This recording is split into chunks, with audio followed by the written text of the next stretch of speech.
Well, football is full of change of everything, from the college level to the pros. Things are different. Welcome to this Tune Changing Tuesday, January 20th, 2025, 26, episode 365, the D-Lo Show. I'm not going to get low on this one. Get low, get low, get low, get low. Let's go down to Florida, because we had a national championship game between the Miami U and Indiana University. And Indiana University is undefeated wrapping the Big Ten. Yes, IU. IU. Yes, this team that's known for hoops was in the National Football Championship. Didn't think that'd be the case. IU's 13-2. They was looking to get another championship to their squad, to their history. They're known for all the players. We know all the players. You don't even got a name. Indiana, though, they got started in the first half. They were only points in the first half. They kicked the field goal by Kicker Dancy, and they go 3-0 in the first. And then they drove down the field, 85-yard drive. Then it ended with Riley Nowakowski. He ran a 1-yard touchdown, and it's 10-0 at the half for the Hoosiers. So Miami got the ball back. First drive didn't go well, but Indiana gave the ball back. Second play of the second drive in the second half, Mark Fletcher Jr. ran it 57 yards to the house, and Miami's on the board. Took a little while longer, but both teams was stalemating their opponent in the deep opposing territory. And the Miami went 3 and out, and they was punting the ball. But on the punt, boosh, it got rejected by Macaulay Kamara, and Jones recovered that fumble. Recovered the block punt into the end zone. It was already in the end zone for the touchdown. So it's 17-7. We're going to the fourth quarter. Mark Fletcher scores his second touchdown in the first quarter on the first play of the fourth quarter. And Miami's back down to 3. 17-14. Big drive coming up, and QB, the Heisman winner, Fernando Mendoza, ran it in 12 yards into the end zone for the touchdown and the back up to a 10-point game, 24-14. And Carson back, he's looking to deal it. He's looking to deal and tote, and he finds Malachi Tony, 22-yard touchdown. They're back down 3. Indiana needs a lot of clock in the last few minutes, but Miami was able to hold them off and only kick a field goal, 35-yard field goal, 27-21. Last drive was stressful. Miami was doing their thing. It was getting down the field. Boom. So as they get into the red zone, 40 seconds left. Carson back looking back. He's looking for somebody in the end zone.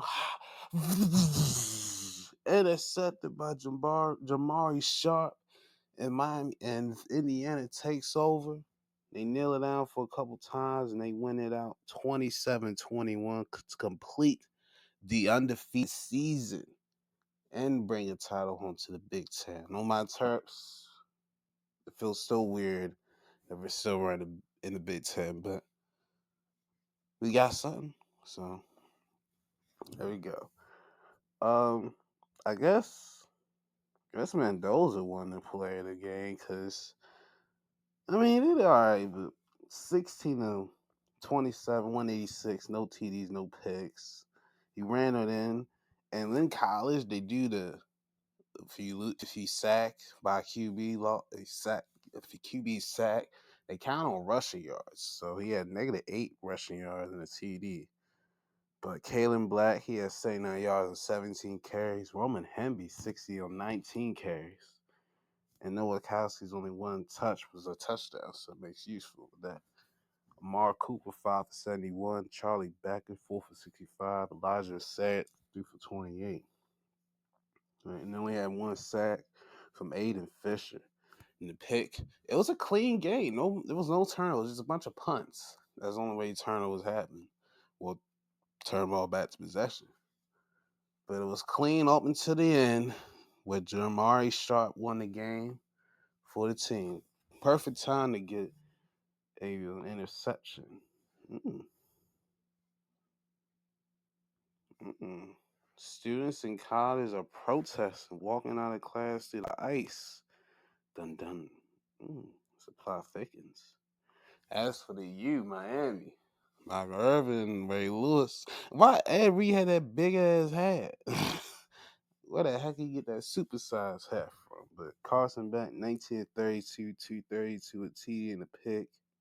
He okay. He had a guideline. Mark Fletcher was the man, BMOC. If they won it, it was because of him. 112 yards with 17 carries and 2 touchdowns. They did well. Malachi Tony, 10 for 122 with TD. He was eating. CJ Daniels, 4 for 62 yards. Those are the main two that was getting a lot of burn. Or else only had like one catch. And they didn't do much with that. He had 3 sacks, 2 from Akeem Mesidor, and then 1 from Reuben Bain Jr. They had 6 tackles for loss. Reuben Bain, he was an athlete. He had a sack and 2.5 tackles lost. I think they count tackles for loss too, because had like a different way of sacks. Cause it's like half. I'm like, how do you do that? But yeah, college is a little different than the pros, but not bad. But it was a good game. It was a cool little game throughout. It started off really slow because they was really punting it, and it was like no mayhem was going to go down. But as it started to get later in the game, the drama intensified, and it was a pretty good game. Now the teams you would expect the U probably because they had the history, but it's been a minute since they was lit. They ain't been lit since I was how old now? Since I was a little kid, like elementary school. They been cool, but they haven't been lit since I was elementary school. In Indiana, like I said, we only knew them from basketball. Who would have thought Indiana football would be in the championship? Shout out to the Hoosiers. I know them Hoosiers on the hardwood, they gonna need some motivation too, so give them a motivation boost. All right, so congrats to the Hoosiers, and let's go to the pros. Cause woo boy, this was a lot. All right, we'll get to the one that was a blowout. Seahawks just absolutely just demolished the 49ers, 41-6. It was bad from the get go. They had no Kittle in the game. McCaffrey got hurt. Tongas got hurt. Uh, Defenders got everything was just going wrong for the 49ers. The only thing that didn't go right for the Seahawks was them losing Zach Charbonnet towards ACL. At least they got Kenneth Walker still, but that's still a big loss because it was a two-headed monster. But in this 41-6 demolishing, it started off ugly. Rashid Shaheed took it to the house off the rip.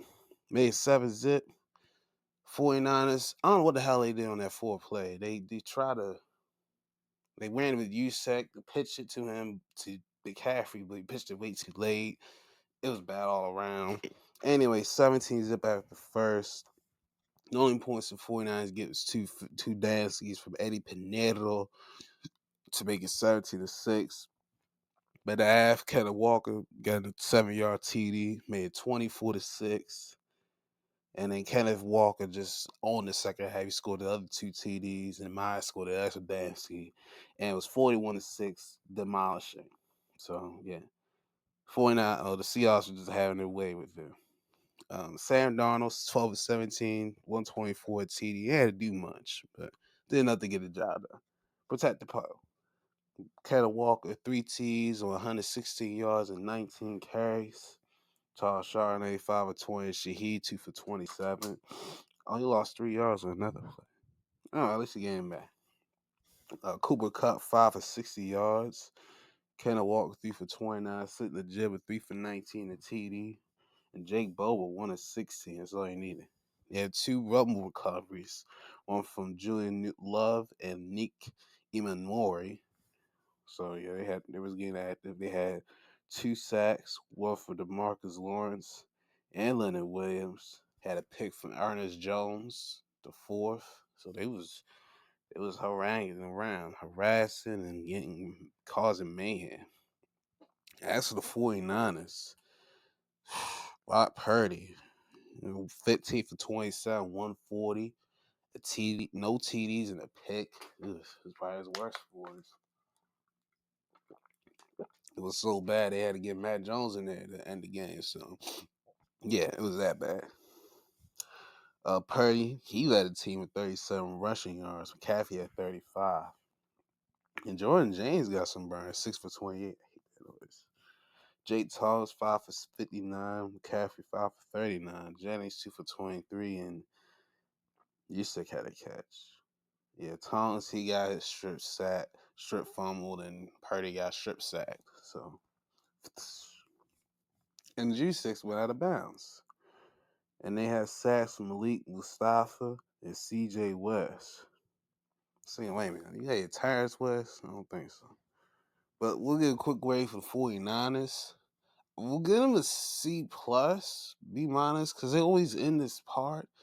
But they need to up their strength and conditioning, man. Because every time we get around these playoffs, they always have players breaking down. I know it's football. I know they're not going to be 100%, but they lose big guys, big key guys near the end of the season. Like, they didn't have Trent Williams the last stretch.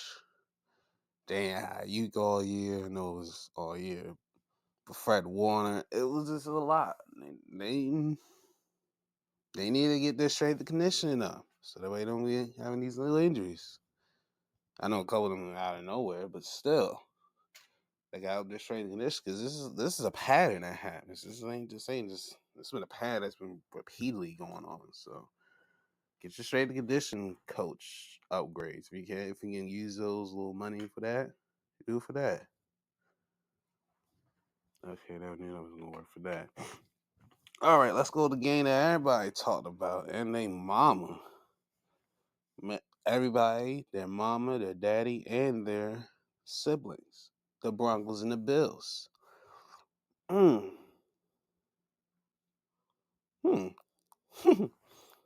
Let's start with Denver. They were hosting. This feels like a whole replay of some. I was like, when I was watching this game, I was like, this feels like something's gonna happen in this game. It's gonna change everything. I don't know why, but I was on the phone. But Broncos started with a Dansky, Lil Lutz up 3-0. Bills came down right before the end of the first quarter. Josh Allen hit Nicole Harmon for a touchdown, 7-3. Come back to start the second quarter. And on the drive of the second quarter, Bo Nix, he finds a big fella offensive tackle, Frank Crum, 7-yard touchdown. Way to get your first postseason touchdown. Just like Jaden Daniels. His first TD was to a lineman. So is Bo Nix. How's that? Then Prayer ties up 10 with a little Dansky. Yeah, then 2-minute drill. 18, Bo Nix finds a little Joe and Humphrey. 29-yard touchdown. 17-10. Now, everything was going all right for the Bills, but this is where things went spooky up right for that to have. It was like 20 seconds left. All you gotta do is get out of there. So, all you gotta do is get out of there. If you want to get some points, go find some points by throwing the ball down. Josh, he loves to run. And he saw opening. He's like, I'm going to take this run. And he was running. The ball was running in the right. And he gets hit from behind. Oh, snap fumble. Ball goes down near the sideline.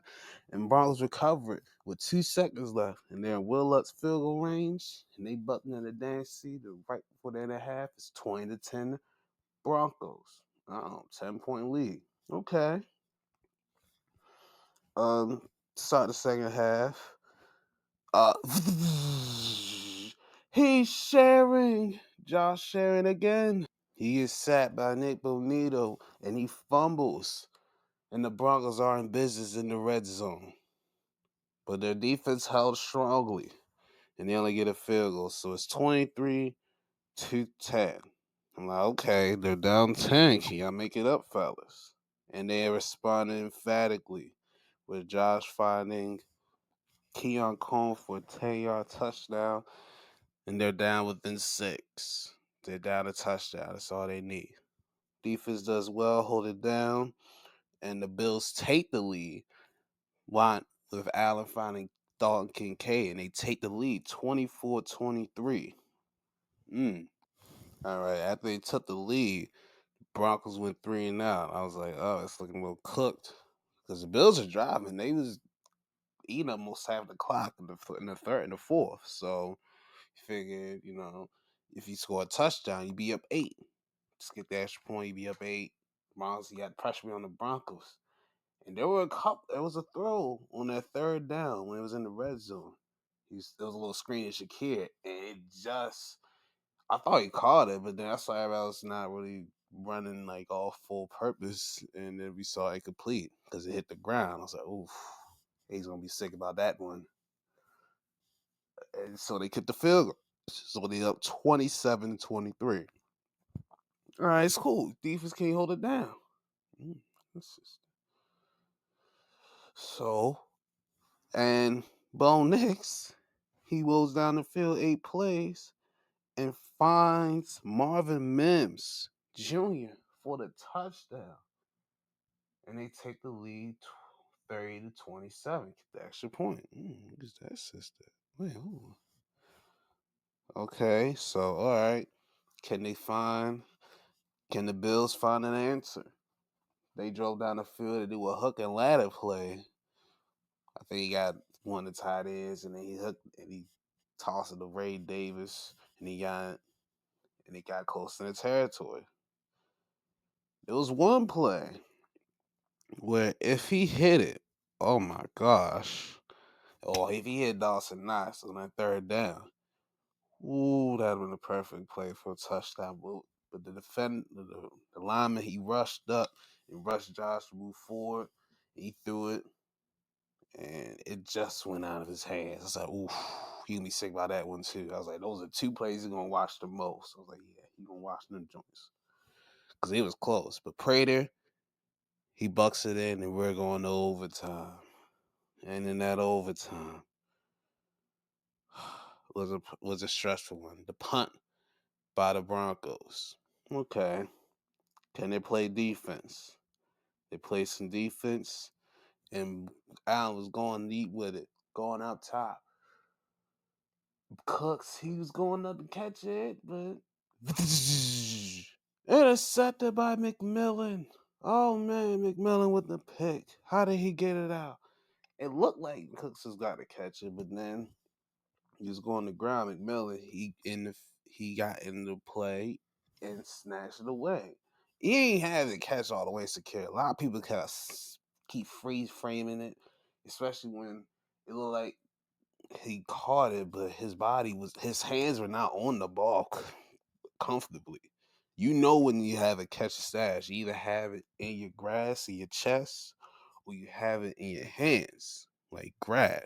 So, and people try to angle it, say like, no, he had it on here. He didn't have it tucked in because he was not making the play to catch. He was trying to still establish the catch in motion. He wasn't really catching the L for real. Oh, nigga, you better get out of there. I'm sorry, I'm watching Mad Live. But damn, bro, you in a alley with 2 white men. You lucky they ain't lit you, boy. Just saying, you lucky, boy. But nah, but for real, like he didn't have a possession in his hands. Established. He was still fighting. He was still trying to fight for it, trying to establish it more. Wasn't there yet. Anyway, Broncos drive down the field, but they get help from the rest because the pass rush, what's the damn thing? Personal fouls. They be so confused me because it be whatever. But the defensive pass interferences were. Because he held, like, on the first one, he held down the dude to try to prevent him from catching it. And the second one, same thing. He just held his hand down. No, but he was trying to go for the ball, but it seemed because he was looking at the play, looking at the ball, see where it was landing, but he didn't jump up to go for the play. If he had jumped, I think it would have been caught. But he tried to hold down instead of jump up with him and contest it. So that put them in field goal range, but Lux bucks it in. And the Broncos win it 33-30 in a thrilling finish. Woo, woo, woo, woo, woo, woo, woo, woo, woo. Tight, tight, tight, tight. That was real tight one. That was a good one though. But I feel bad for Bo Nix, man. Everybody's talking about feeling bad for Josh Allen. I see all this. I'm like, Bo Nix broke his freaking ankle. I don't know how. Cause they say it was on the play where he ran when they got in the field goal range the first and he ran to the side, similar to what Lamar did, triangle and better range. But he still played a couple snaps, and I think he made the pass to make the penalty. So the other penalty. So I was kind of confused how he even got it, but but I was trying to feel bad for Josh and ragging on him, but everybody should be bad for Bo Nix. The man broke his ankle, and now he can't play in the championship game. He can't play. I feel bad for that man, cause damn, he put himself in position. He put his team in a position to get this far, and he can't finish the job. Similar to Carson, but minus that being a regular season. It's just the playoffs. So it sucks. Sucks for him. I feel bad for Bo, mainly. Everybody dragging on Josh and shit. I'm like, Bo broke his ankle. The man broke his ankle. Believe in Bo. I believe in Bo. And he broke his ankle for this shit. And now he can't play. That sucks. So no next you went out, you brought the Denver folk some stability, some happiness at core for the first time since Peyton Manning. They're in the AFC Championship game for the first time since Peyton Manning was in those locker rooms. Shit. You know, I know C says ain't too high, but 26 or 46, 279, 3 TDs in the pick. They're pretty well. He had 29 as a ground, led the rushing. They had 70 total yards, so he had about 40% of the team's rushings. You know, that's something. Marvin Mims, 8 for 93 at TD. Sutton, 4 for 53. RJ Hardy, 5 for 46. Lil Joe Humphrey, 2 for 33 at TD. Pat Bryant, 3 for 32. And then Frank Crum, he had the TD on that 7-yard catch. So that Ingram and Batty, is whatever. But team did on well. Bo lost and recovered his fumble. And there are 3 fumble recoveries because James Cook also fumbled too.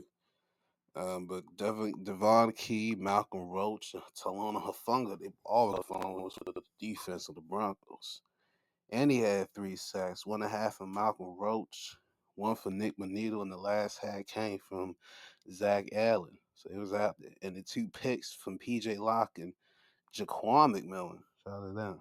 Shout out to them for being defensive awareness. Picking them always off. As for the Bills, man. So Broncos will see y'all next week. I don't know what the heck y'all gonna do. Can y'all call somebody? Can y'all call somebody up like from outside the Broncos headquarters to get on the squad? Or y'all gotta rely on the practice squad. If y'all, I think they do. But anyway, Josh Allen, 25-39, 283, 3 TDs, 2 picks. He was a share. Cook had 170 yards and 24 carries. He ate. Allen had 66 yards and 12 carries. Dalton Kincaid, 6 for 83 yards in the TD. Khalil Shakir, 75 yards. Ray Davis, 2 for 33. Dawson Knox, 3 for 32. McCole Harmon had 1 catch for 4 yards in the touchdown. So did Keon Coleman, 1 yard, 1 catch for 10 yards in the TD. Yeah. So Allen fumbled 3 times. He lost 2 and covered 1 of his own. So damn. Cook lost a fumble, and Alex Anderson. Guess he fumbled, but Spencer Brown recovered it. So, but yeah, Well, Josh recovered because I think that's the center. Brown is Janice. Either way, someone recovered something. And the Bills had no sacks. They kept pressuring Bo the entire night. They kept getting Cleary pressure, but he never got to him. So I really can't, because I'm like, he didn't really, he got hit a little bit, but nothing like to the point where you just beat up. Even on that play where they show the angle of the play where Bo ran outside, and his foot didn't get caught in anything crazy. His foot didn't turn a different way. When you like mess up your ankle, you spray your ankle, it goes a different way. They didn't even go that way. Maybe a helmet came hard. I don't really know. Like, they're gonna have to really. Someone had to someone from the Broncos gonna have to explain how that broke happened. But he threw a pick beyond Walker, and that was it for defense for the Bills. So for the Bills, oof. Well, I kept hearing this is your opportunity all year. Well, all playoffs started. That this is your opportunity. You had no Chiefs. You ain't had no Ravens to deal with. And people be throwing the Bengals in there because I know they lost to them too. You had no Bengals in your pathway either. And you are proclaimed the best quarterback in the game. Proclaimed at least the last 2 years. The best QB in the game. Former MVP. And he couldn't get the job done. You had Bo next. I like Bo. He's coming up, but you got more experience than Bo next. You're supposed to be able to, sell these down, but no, still down. I don't hate Josh. Now, what goes on Twitter is insane because somehow we have a QB rivalry. Well, we only just started going out SmackDown, drag out slobber knockers. He just started these slobber knockers. All the other games in the past have been blowouts. And I think one comeback from the Bills, which I still don't know how the fuck that happened. But that's on the Harbaugh list of leads he blew. So that still suffice. But anyway. But what we gave for this season, I mean, y'all went 12-5. You didn't win your division. It's just a bad. 12-5. You didn't win the division. And now we got news that you fired your coach, Sean McDermott. Shocker. He's the best coach y'all had since. Is that Angela Bassett? No, that can't be her. Y'all had the best coach since that. Damn it. What's that boy name? Whoever when since y'all had the coach of the Super Bowls, whoever that guy was, I can't think of his name. But since that guy, y'all, this is the best coach I see y'all have in my lifetime. I seen y'all in my experience in living. Ugh. And y'all keep y'all GM. I think I need to look at your GM because I can't think of any other first round picks other than Josh. And I think Kincaid from being on that same squad that y'all drafted and has been any kind of success. Hell, I can't think of one that y'all that y'all drafted in the last few years outside Rousseau, and then I think that's it. Rousseau, maybe Shakir, but I can't think of a lot of people y'all drafted y'all kept. A lot of y'all people y'all found is late round picks, which pretty good scouting, but y'all need to find some in the first 2 rounds to make it right, to get yourselves back in the right picture. Because NFL, and I saw another thing about how Peyton Manning tried to lift the curse for the Bills, and I was like, you had a former Bronco go to where y'all the Niagara Falls to try to lift this curse. You go to a former Bronco for this? I know it's before the season, but still, it's fitting how it kind of turned around that way. And one of them was OJ Simpson's keys. And you know the keys he had, the most infamous ones, that bright Bronco.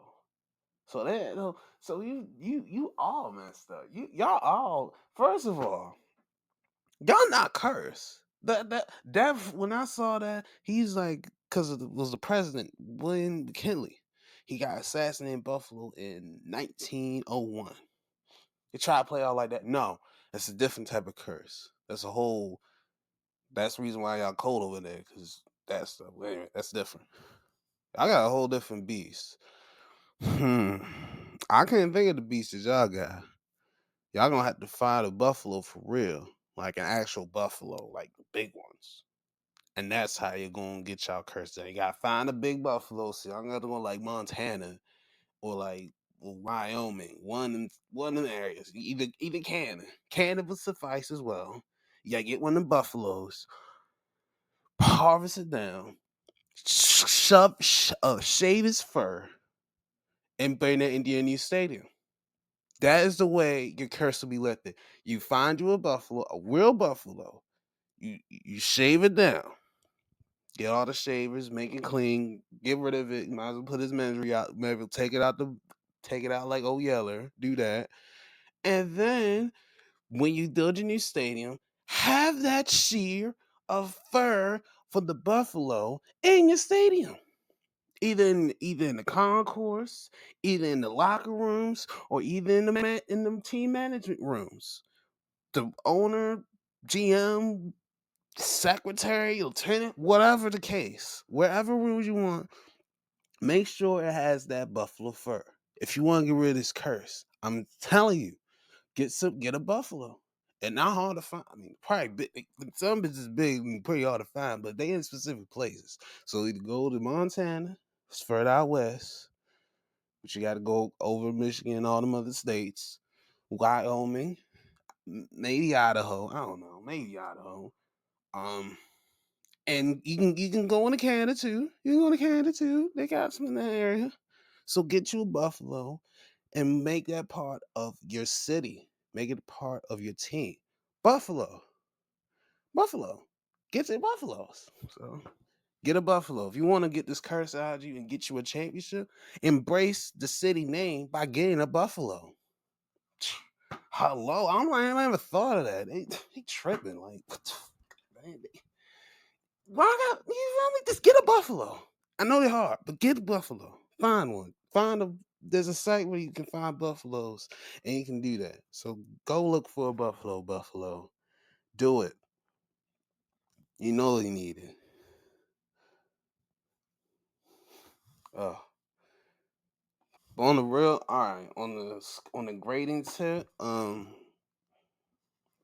see, cause y'all, I did have y'all as my Super Bowl team. Like it seemed like the Bills. I was like, I had the Bills in. I had y'all in the Seahawks or Bills and Texans and Seahawks. He was on those teams. So, but you fucked that up. So yeah. So toodles. Um. Yeah, the debate will live on between Josh Allen and Lamar Jackson. So, oh boy, it gets even hotter. Well, but yeah, I kept seeing a lot of people was really trashing Josh because he don't get the same charisma. And I watched the first take, and my God, well, I mean the Browns were getting on him, but hey, it's the way how this world is. The ways that the one race gonna help save one, and the other race gonna help save each other. So.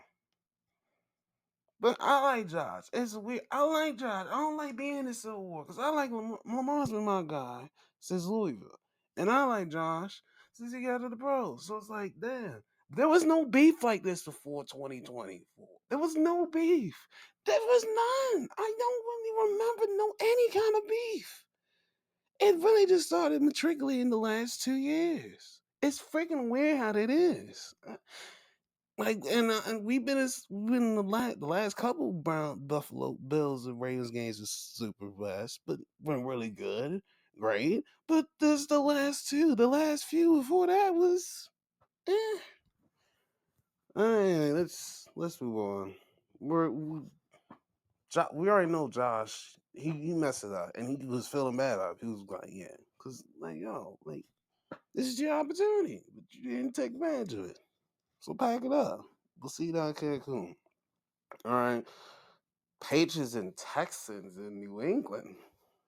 Why does it give me vibes of what happened in 2015-16 season? This give me so much vibes of the season. It feels like a repeat. I don't know. It feels like it's so much. And CJ Stroud, my word, brother, you was a sharing bastard. I ain't seen sharing like this since I was in preschool. You was in this bitch sharing. Like sharing. It didn't go all bad. All right. Patriots, they get out the lead 7-zip. Drake May finds Demario Douglas. He runs in the rest, 28-yard touchdown. Texas come back with 10 unanswered. Kick Dansky in the first. And then CJ Stroud finds Christian Kirk, not Charlie Kirk, Stephen A., for a 10-yard touchdown. They take the lead. Patriots, Texas get 3 and out. They looking good. I'm like, okay, maybe the Texans can take on it and do this thing. No, they can't do this thing. Pick six. Marcus Jones takes it to the house, picking on CJ Stroud. 14-10 Patriots.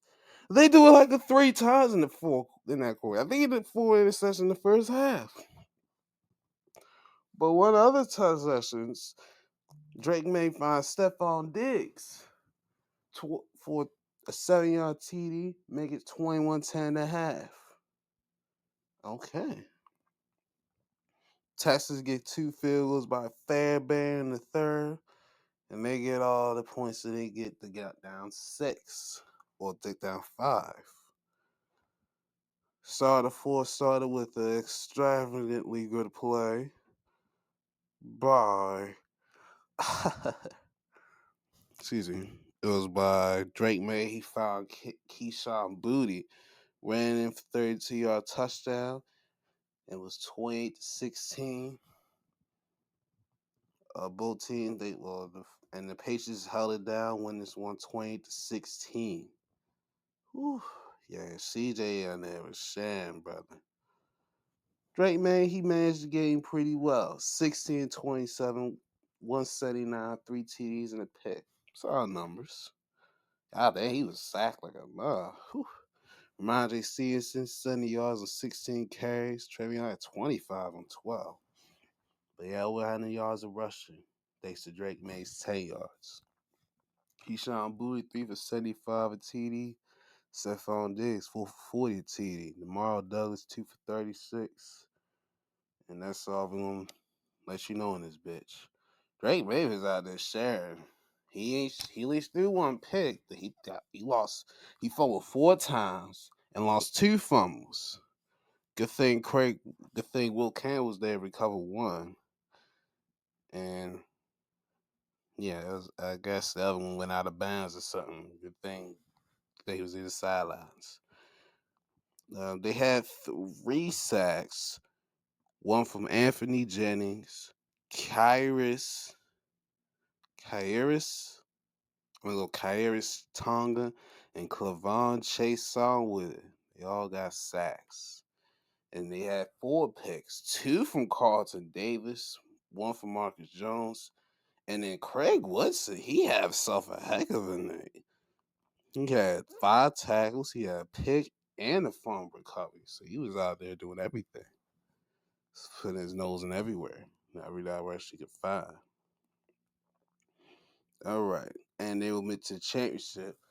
But they got to go to Denver. This is why I said it feels like 2015-16 all over again. Because the Broncos and the freaking Patriots go at it again. But damn it, we cannot have our new Brady and Peyton because fucking Bo's ankle is exploded. So no explosions. CJ Stroud. Good grief, brother. Whew.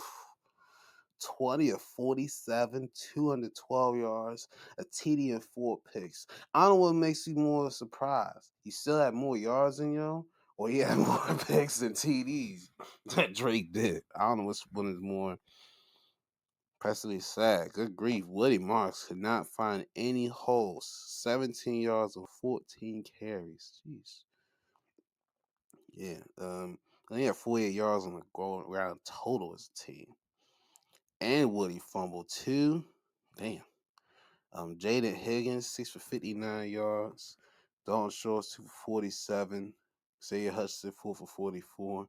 Christian Kirk only had 2 catches for 20 yards and TD. Stephen A. I don't know what you was thinking with Charlie Kirk. You was thinking that man Charlie Kirk. Yo, I still can't get over that. Yo, that was hilarious.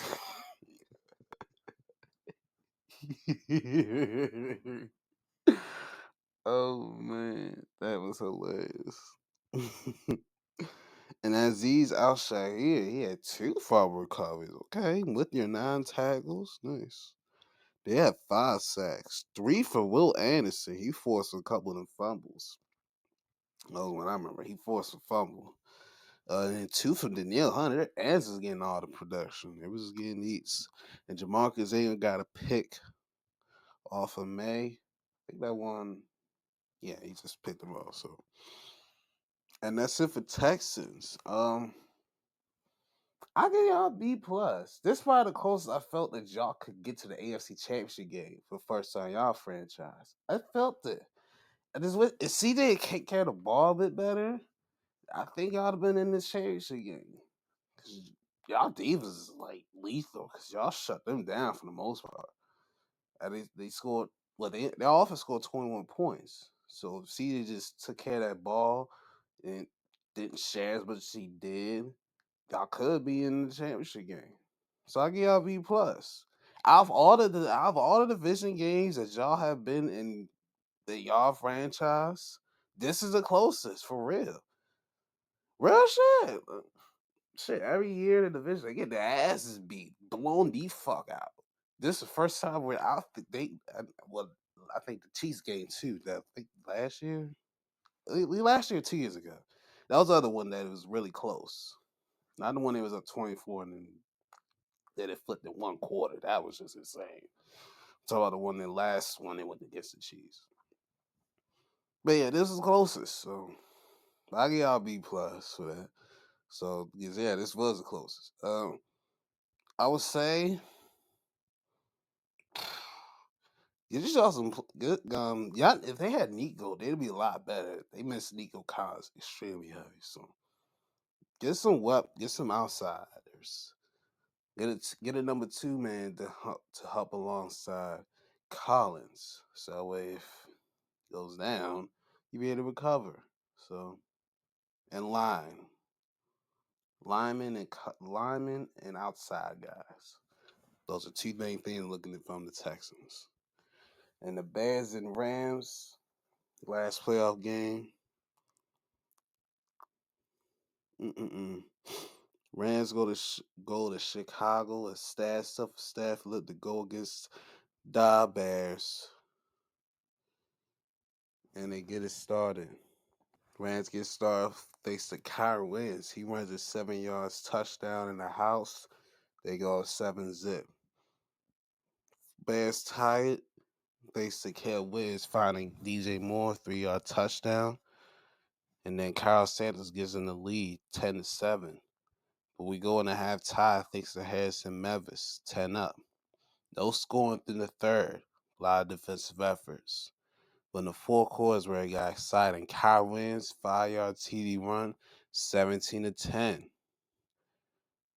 It took a long while for the Bears to get back on the board, but it was when the game was on the line. Caleb Williams, he's running back.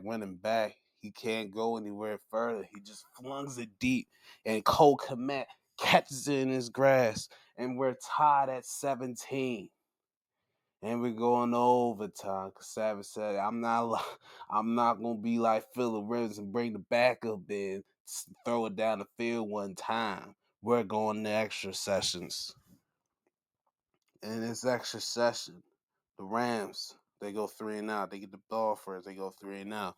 Then Caleb, he's riding on the field. He's looking for a bad boy. He's looking for Burden, and he puts him in a Burden. Well, he's looking for DJ Moore, but Cameron Curl picks it off, and the Rams are in business. They just got to get in the field goal range. And they do get in the field goal range, finding Puka and a few others. And then Harrison Mavis from 42 yards out, Buxton the game winner, and the Rams win in Chi-Town 20-17. What a doozy. That stuff from Stafford or putting up stuff. Super weak stats. 20, 42, 258, no TDs, no picks. At least you ain't shared, brother. Kyle Williams was the man to get the TDs. 87 yards on 21 carries and 2 touchdown runs. Lovely. Kobe Parkinson, 3 for 56 yards. Puka, 5 for 56. Jordan Williamson, 2 for 35. Kyle Williams, 4 for 30. Devontae, 2 for 24. Peter kept trying to bait this Cooks to Devontae Adams catch. And I'm like, how y'all not seeing this? Devontae caught it. And he was making a running motion. Made 2 extra steps. Then he's trying to go down and because they're trying to rip it out of his socket. Come on. If anything, the likely catch was a touchdown. Hello, he caught it 1-2, and then it gets deflected out.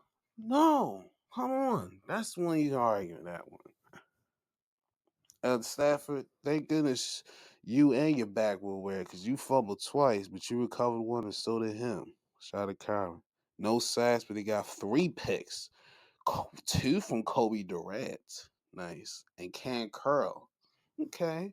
Oh, wow. So Kobe had the 2 in the first few quarters, and then the other was Sealer. All right. Caleb, you had an interesting game. 23 of 42, 257, 2 TDs, 3 picks. Giannis Swift had 76 yards on the ground, 19 carries. Caleb had 40. And 160 as a team. Nana had 36. Colson Loveland, 4 for 56. DJ Moore, 5 for 52 and a TD. Romeo Dunze, 2 for 44. There was one I seen. He could have caught that, but got to see misjump the time. Whatever. Cole Kmet, 3 for 31 and a TD. Luther Burden, 3 for 24. And Devin Duvernay, thank God you recovered your own fumble. Whew. They had 4 sacks on the defense, off of 4 different guys. Jaquan Briscoe, who had 14 tackles. Kyler Gordon, who had a sack. Montez Sweat and Dominique Robinson. No Cromartie. All right, Bears. I'll give y'all A-. I will. Y'all turn it around quick. Ben Johnson, he brought something out of Caleb Williams that we probably saw that he knew he had playmaking ability and scrambling out the pocket ability, but he unlocked a new different thing in him. So he's able to get rid of the ball quicker some times too.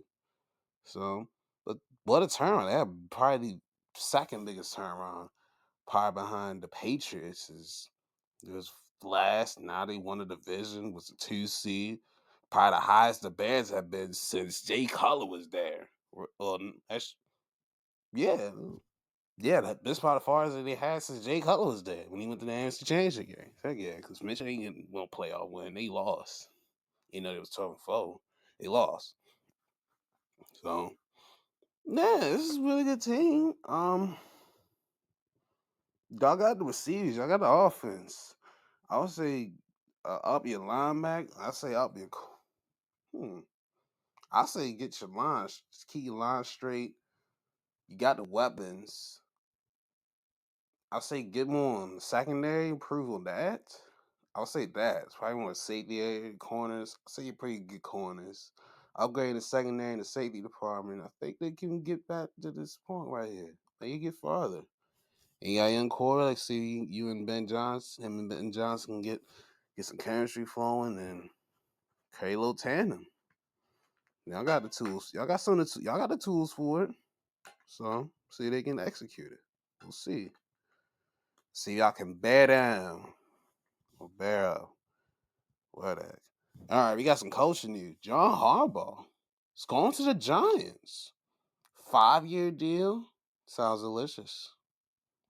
See, your own coach can still get a job. Nice. That's how great we are. That's how great of an organization we are. We can just hire out different coaches and go to different locations. Like we can let them go and then go somewhere else and be still employed. It's the beauty of it. It's the beauty of it. And the Browns can relate too because Kevin Stefanski is going to be coaching the Falcons. Oh wow. Okay. Glad you ain't out of division. Glad you ain't out of conference or division or any other thing we got. So we ain't got to see y'all. So nice. Good for y'all. Head coach. The Tennessee Titans.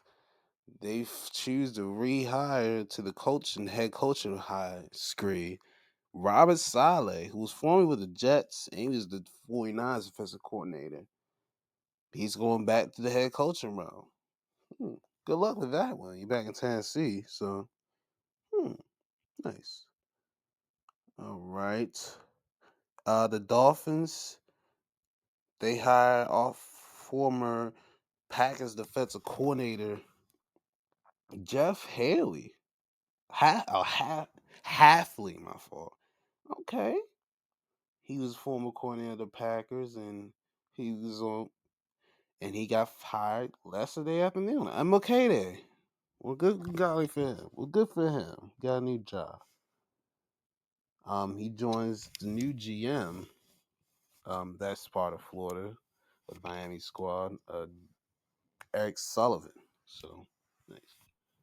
So we still are looking for our teams. We still several teams that are still looking for a color coaches. My Ravens, the Cardinals, the Buffalo Bills now, Cleveland Browns, the Vegas Raiders, and the Pittsburgh Steelers, who they only have 3 coaches in their tenure, which is impressively wild if you think about it, because they've been around since the olden days.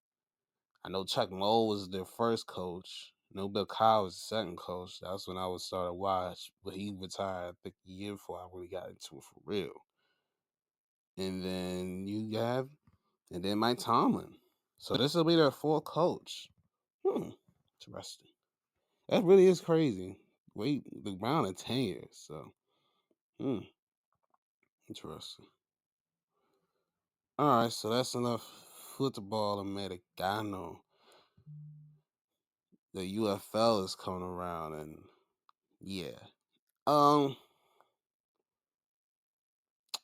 Why does the NBA promote Rivals Week when they don't have no rivals anymore? I mean, there's still a few, but they're not as highly contested as they was back in the day. And it's because of the divisions not mattering no more. I can understand, like, not when you're winning the division, you don't have to be a 3 seed. But at least make it more make it more rewarding. At least I don't know. Well, I think that's probably the only way you can make it rewarding. Because if you do it any other way, it'd be kind of stupid or nonsensical. I guess the 4 seed, as high as the 4 seed, maybe, but that's it. Either way, once I'm okay, the Bucks and the Hawks got it started. The Bucks win 112 to 110. Giannis had to do a service, 21 to 17 boards with 6 assists. And by with 19 on the bench, that was a good recipe for the Bucks to get the win against the Hawks. And AJ Green, goddamn, he was green bean everything like he was a green machine. 6 to 12 from 3. That was all his field goal attempts. And Atlanta, they killed Isaiah Walker at 32 and 6 and 6. Dyson Daniels 17 and 10 assists, 9 boards. Jalen Johnson 20 and 16 rebounds, 6 assists. Sheesh. And a block. Yeah, and CJ at 17. My team's been 1-1 yesterday. OKC won emphatically in Cleveland, 136 to 104. And my Wizards, we went to war with the Clippers, 110 to 106. Clippers get the victory though. Harden, he was on his Harden shit, of course. He had 36 points. And they ain't had no Kawhi. Oh, So, wow. Well, it's a good thing I did not get Clippers tickets. I mean, I'm glad it's a good thing I ain't getting good as tickets. I was looking for Kawhi because I've been hurt. I'll be like, at least I got hard and he had 36. But then Jordan Miller had 16 off the bench. But either way, I'd be pissed as a Kawhi fan. But our young boys getting it right. Alex Saw had 28 points. Bub had 17. Keyshawn George had 18. 6 and 6 and 3 steals. Kane had 17, 7 and 6, 6 boards and a block. Uh, Trey Johnson had 15 and 5 assists. I like it. And I know Asha ain't coming back till probably after the All-Star break, what you think. So, hey, give us a little taste of that revenue spill in the February month in late early March, and then we can make some business shake, Trey. Come on. Some more. And then OKC, I didn't name their scores, but you know who the high man was. SGA with a 30 piece, 2 blocks, and a steal. Chat with 28 and 8 boards, 2 blocks, nice. And Dort with double digits, 18 points, 5 boards, smashing 5 curry bombs, and a steal. Isaiah Joe was 16 and 5. That's fine. Who's that? I'm learning some research. Finley Whitfield was like that in the prime. Anyway, back to the boys. Back to the Hoops. OKC looking good, 36 and 8. DC 10 and 32. At least he in double digit wins, but we need that top 5 pick. You know what I'm saying? All right. Speaking of top 5 picks, the Knicks, they sliding a little bit. It was looking like over 10 games with 500 a couple weeks ago. They've been talking since we come to. Dallas, they come in the Garden and beat the Knickerbockers 114 and 97. They really blew them out. Max Christie put on the show. He had 26 points, 6 boards. Cooper Flag 18 and 7 boards and a steal. Najee Marshall ran the point. He had 19 points, 8 boards, 4 assists, and a steal. It was like Clay had 14 and 5. Musa Cisse 15 and 9. Okay, I see you. Brunson, he had 22 and 6 assists. He came back to the lineup. Cat had 22 and 18 boards. They been sliding lately. And he got their hitters. But he was sliding lately. I think they need. Shake it up, damn it. Shake out the rotation. Get some size in there. Get you a big man in there. That's what happens nowadays. All these guys moving their small forwards to power forwards and shit. That's what's bouncing up the balance of the buildings. You know what I'm saying? Damn, brother, you had to be a stupid fool, my man. Come on. But yeah, he got. Dang, I not know. Come on, but come on. They that's what's going on. You can't supposed to be can't supposed to be power forward, honestly, but he's only a power forward mainly. That's what I think it is. They got to start mentioning the center. I don't know. Because they got Hook Party. He can be an okay backup. He's got to be more aware how to finish at the basket. But put Cat at the 4, man. Forget this small ball crap. Small ball these nuts. That's what's messing them up. OG need at the 3. Yeah, you Bridges at the 2. Brunson at the point. Then you have Cat and Mitch Robinson, the 3 and the 4, or the 4 and the 5. Hello, that's what's missing. You're playing like the other small balls. You're not a small ball team. You're not. Just embrace it, being a bigger team, and play like this. So you have a guy that can play the 4 and can stretch the floor. Now I know that's why they not, because you can't be like, oh, I'm getting cooked out here, coach. I ain't trying to be out here. But F that. Make them play your speed. All that. That's how I'm playing things. Anyway. Spurs beat the Jazz 123-110. Wemby, of course, 33 and 10 boards, 2 steals, 2 blocks. He's back winning the starting game. Dylan Hartman 15 on the bench. Foster 14 and 8 assists. Cass with 18 and 8 assists. Champagne with 13 and Barnes with 10, repping the Mom Disciples. And shout out to Carter Bryant. We get 11 off the pine, too. Take some time from Sochan and the other job. As for the Jazz, Keontae George, your field percentage is improving, brother. 30 points, 6 assists. It was improving last year. It was 7 and 20, which is What the heck? Nurkic with 20 and 9, 5 assists. Kyle Filipowski 13 and 6. Isaiah Collier 10. McCallie with 10. Yeah, why ain't Ace Bailey use more? Why is he at power forward? Oh, he's 6'9". Man, put that. I know Markin is there, but then I know Markin is out right now. So fluff that. Put Bailey at the 3. I don't know. Maybe I'm tripping these ass, but yeah. Whatever, man. Let him cook. Sixers beat the Pacers 113 to 104. Embiid and Maxey, they're legit. When Embiid is back, 30 and 9 boards. Maxey 24 8 assists, 8 steals. Damn. Oubre with 18 and 5 with 2 steals. Darnell Ball 11 and 7. Edge come with 11 and 5. Yeah, the stars went ham sandwich. And what? Jeremy can't. No, Jeremy can't get no burn. Oh yeah, I did see he's been demoted to G League, so get some reps. Siakam 24 and 7 assists, 6 boards from Indiana.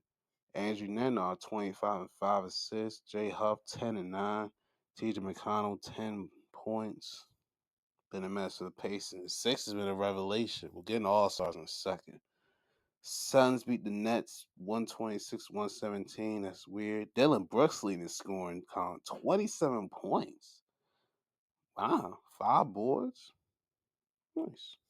Devin Booker 24-4-4. Colin Gillespie 22 and 6, 5 and 5. Mark Williams 16 and 8. Grayson Allen 14 and 8 assists.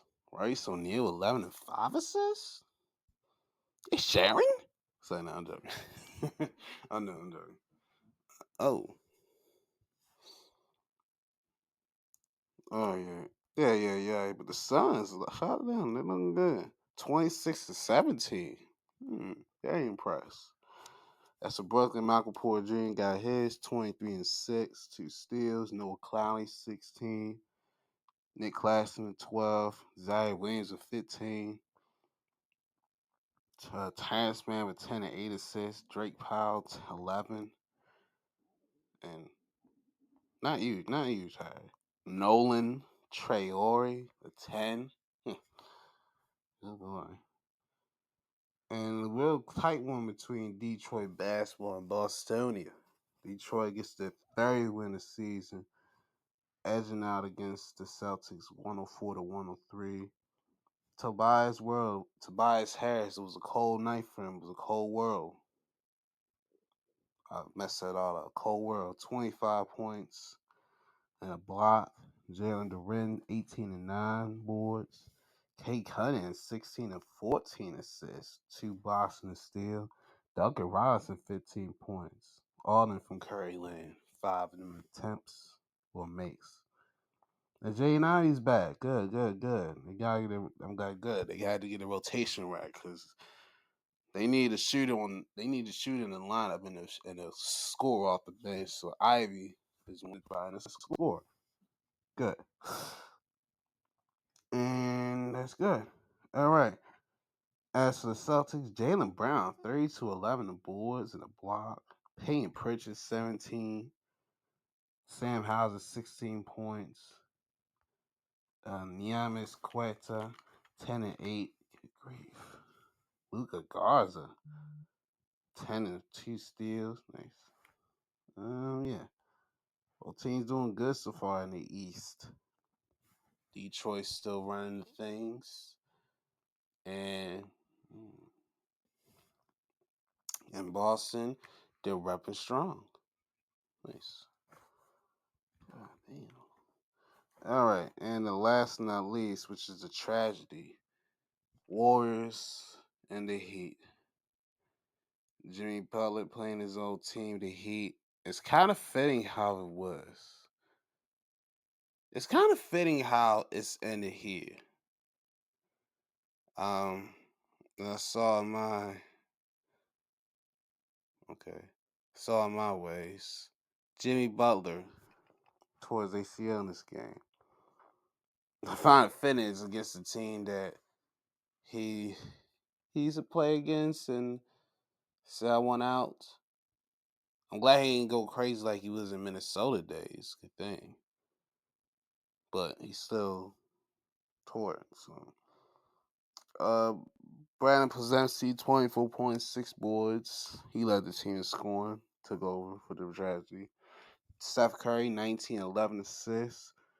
Jimmy has 17 and 2 steals before he got injured. Quentin Post, 15 and 9 boards, 2 blocks. Moses Moody, 13, 3 steals. Buddy Hield at 16. Al Horford 10 and 8. It was a lot. But yeah, shit, I guess Possessi got to step up. I think Moody he's gonna have the big opportunity to step up. I know they're not gonna play Kaminga because but they don't want to trade him or they don't want to, and they don't want to give him a option year. They should have let him walk. It should have let him walk and not match anything. See what his value was, but nope, they ain't want to do that. They was like, no, we want to keep him. And they're like, oh, now we don't want to keep. I think they want to keep him, so they felt like they had to keep the young guy. Now they don't like that young guy, and they're like, we gotta get rid of him, but we don't know how. So that's your problem. So yeah, yeah, it's a confusing web in that area, but let them be confused. As for the Heat, Norman Powell had 21 points. Andrew Wiggins 18 and 5, weapon the mom disciples. Khalil Ware 15 and 4. He got business this time. Simeon Fontecchio 13 and 8 boards. 2 steals in the block. Jaime Jaquez 10 and 9 assists, 5 boards in the steal. And Heat up barely for over 500. While the Warriors get the 25th win. Had to sacrifice Jimmy's kneecaps. Anyway, yeah, I hate that they keep advertising Rivals Week when there's no rivals, but we'll let it rock. Um, Sixers beat the Sixers and the Suns. Both teams off the back to back.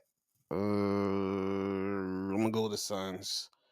Bulls and Clippers. I'll go to Clippers. They'll get the 20th win of the season. Kawhi will be back tonight, more than likely. Spurs and Rockets. This is where the rivalry starts. I'm gonna go with the Spurs. Go with them. T-Wolves and Jazz. Okay, this makes sense for rivalry week. I'm gonna go with the T-Wolves. Lakers and Nuggets. Nuggets trying to get to 30 wins, but they still got no Jokic. While the Lakers, they got their guys, but no AR. I'm gonna go with the Lakers. Warriors and Raptors. I'm gonna go with the Warriors. And then Heat and Kings. I'll go with House Kings. So we do that. Oh boy. I just seen some moves. Rangers Suarez. You're coming to Boston. Good grief. Sign a 5-year, $130 million contract. Woo. He got freaking paid.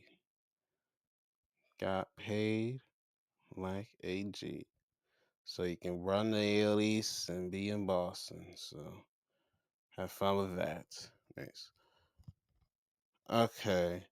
JT Realmuto, he's staying with the Phillies. He re-signed a 3-year, $45 million extension to stay in Philly. He want to stay where he got traded last. He said, "I'm gonna stay in my division." That's trade announced. Tampa Bay Rays trade outfielder Josh Lowe to the Angels. It was a 3-team trade. Okay, so it's 3-team deal. So Josh Lowe's going to the Angels. The Reds going trade shortstop Gavin Lux to the Tampa Bay Rays. And the Angels also acquire Brock Burke. Well, they trade Brock Burke, left-handed pitcher, to the Reds. and Chris Clark to the Rays. Alex Bregman. Oh boy. He got himself a nice payday. He leaves that track of a city in Bostonia and takes his talents to Chicago. Chicago. He want to sing along to this song. He want to run around the city. He want to run around where it's cold. He don't give a damn about the weather as long as he gets paid where he's told to go. Chicago. Chicago. Good grief. And then Kyle Tucker, Licious. Oh, Kyle Tucker. You pull a Katie Extreme more. Not only we already got to do with Shohei, Freddie Freeman, and Mookie Betts, but now we got to add you to the lineup? How the... Yo, is there a salary cap in baseball? No wonder there's going to be a strike soon. Because goddamn, 4 years, $240 million deal. How do you even compute these numbers? This is $60 million per year. Bruh, what the... I- inflation is real. What the fudge?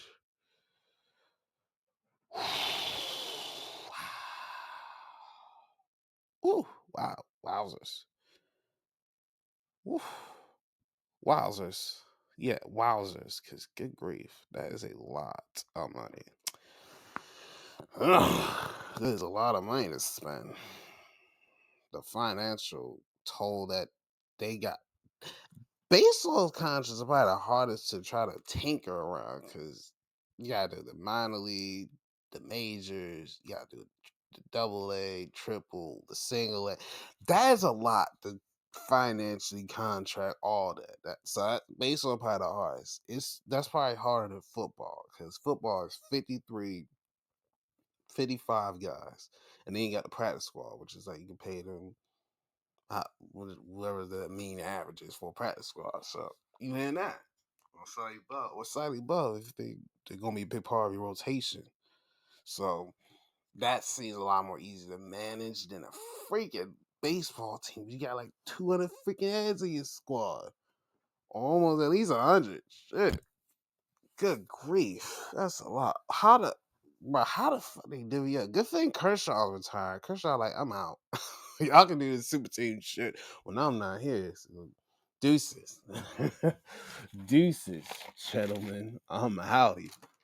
Oh boy. Oh god. Yeah, that's a lot. Yeah, it's baseball is getting crazy. Baseball is the reason why we are in inflation right now. I'll be honest with you, because where the heck are we getting this money from? But to the direct depositors. All right. Do I flip a coin to show which company to talk about first? WWE or AEW first? Where is that drastic penny pension thingamajig? Okay. Where is it at? I just had it. There. All right. Okay, heads, we'll talk about WWE. Tails, we'll talk about AEW. All right. All right, let me see if I flip this up in the air the right way. Let's do it like this. All right. Oh, boy. Well, tails or heads, I'm gonna say heads. It is. So we'll talk about the Federation, man. And we'll throw you a surprise too. All right. All right. Let's start with SmackDown. So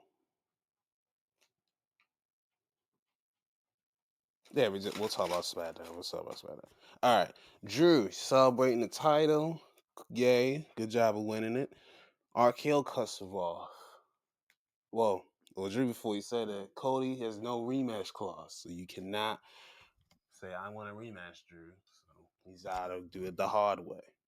RKO cuts him off. He said, I'm going for that title, sir.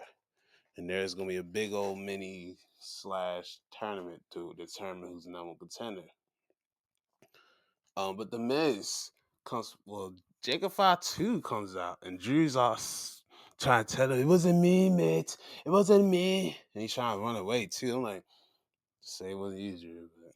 But Mays come from a high score crush finale before the bell, but it still didn't work during the bell because Randy won with the RKO. So you should have done it again as the match got started, Miz. But wasn't thinking that far ahead. So Randy wins. Oh, cool. Charlexa versus Julian Kiana James. Charlotte's back and helping her out, so they kick Julian and Kiana's ass, so they win. So yay, woo. Cody's entering the Royal Rumble. He's finally the first man to mention this damn event is happening because I could forget that is so. There's not a lot of hype for the Rumble this year, which I find odd. Usually, people be already been say I'm going into the Royal Rumble like weeks since the start of the year. But this is the first time you get mentioned. You're already 2 weeks in, 3 weeks in the year. And we still got 2 weeks till it comes out. So odd. Whatever. Trick versus Cardona. Trick wins. Good job. Kit Wilson comes out and attacks after the match. Attacks Matt Cardona. He walks by Trick. Thank goodness. You're a smart man. And he gets over to Matt Cardona and pushes him to the stairs. And he's flexing on him. Good. Get that toxic masculinity out of here. God, get that toxic mid card out of here. Sold his soul for the. He sold his name to be back in the Fed. Damn it. He sold his soul back in. But yeah, as he was making his proclamation of that, Jacob 5-2 kicks his head in and calls out Cody Rhodes. And Cody comes out to fight him, and they're gonna go at it at Saturday main event. Now I'm looking forward to this match. But what WWE tends to do is not get a proper conclusion. So my expectations of this match are super low. I'm not expecting a damn thing because I don't expect the winner. But we'll see. We'll see if they'll strap it to 5-2 or keep giving it to Cody Rhodes. So we'll see. Get some solo work versus Damian Priest. The Wyatt Sickles were out here. Tall ass Saw got ejected for being tall and being obnoxious. Try to look at your watch.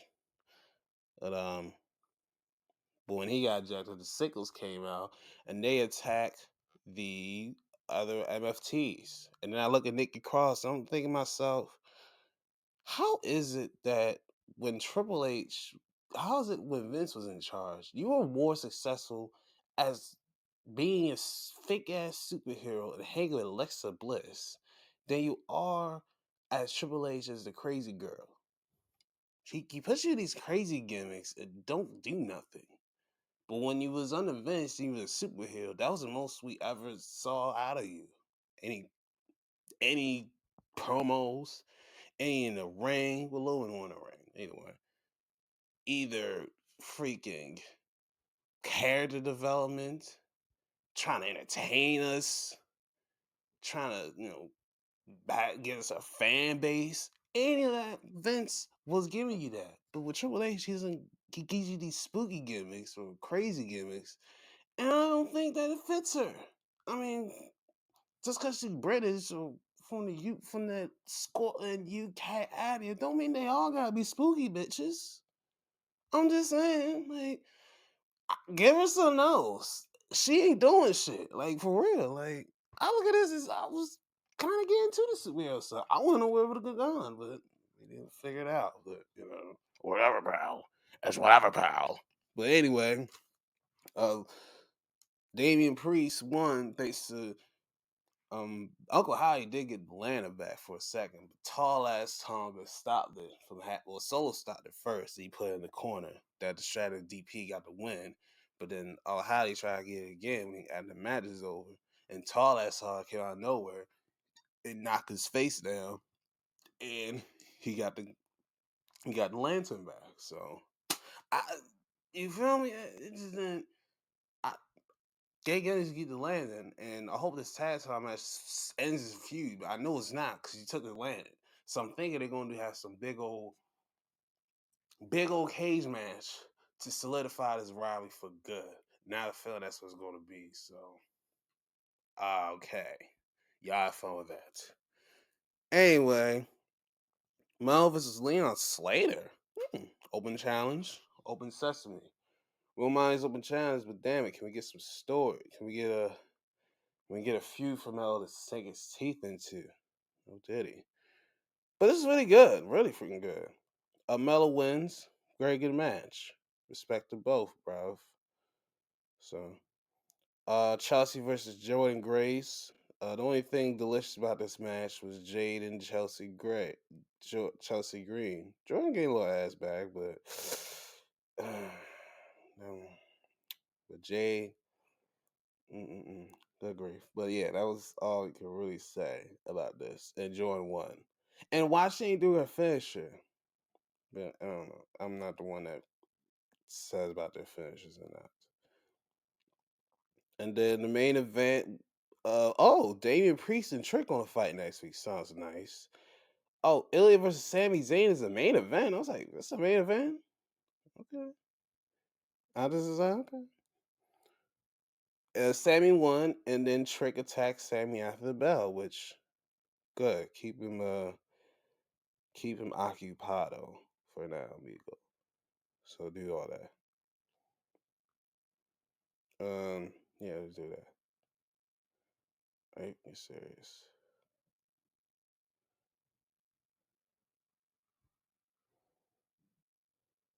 All right, that was it. SmackDown. It was alright for who it was. Nothing too crazy, nothing too extravagant. And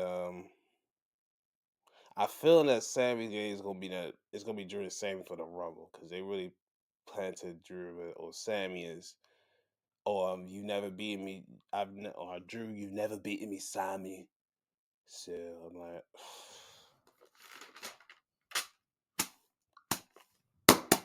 you fucking kidding with this, but whatever. We'll let it rock. We'll let it rock. We'll see what they're gonna cook. Let's hope they get something for Sammy to sink his teeth in and just being a freaking and just being a freaking listen who's um underdog like they've been doing. But we'll see. All right. Raw last night was you know, my homie was I was at my homie's house and he has Netflix. He's like, yo, you still watch wrestling? It's like, when did you get to Netflix? It's like last year. It's like, how's it like on there? Did they know anything crazy? I'm like, I mean, honest with you, not really. I'm like, not really. He's like, really? Like, they haven't really done anything extreme on that make you want to go, holy shit, they did that? They haven't really done that. So we was watching. And so I was playing watching with him. He's like, who's this? Gunther. And I was like, he was like, why he's acting like this? I was like, because he beat John Cena. He's like, he beat John Cena? This guy? I was like, yeah, he made him tap out. I was like, get the fuck out of here. He did not make him tap out. So I was like, I put on the Peacock and we watched that Saturday night main event. And when he got to the end and he tapped and he just looked at me like, what the fuck are they doing? What the fuck? He was even perplexed. I'm like, I just look, I'm like, I know. It's like, they really had this motherfucking tap like that? Like, yep, just like that. Like, are they fucking drunk? I was like, I think they are, but they don't want to tell nobody that. And I was like, yo, they tweaking hard.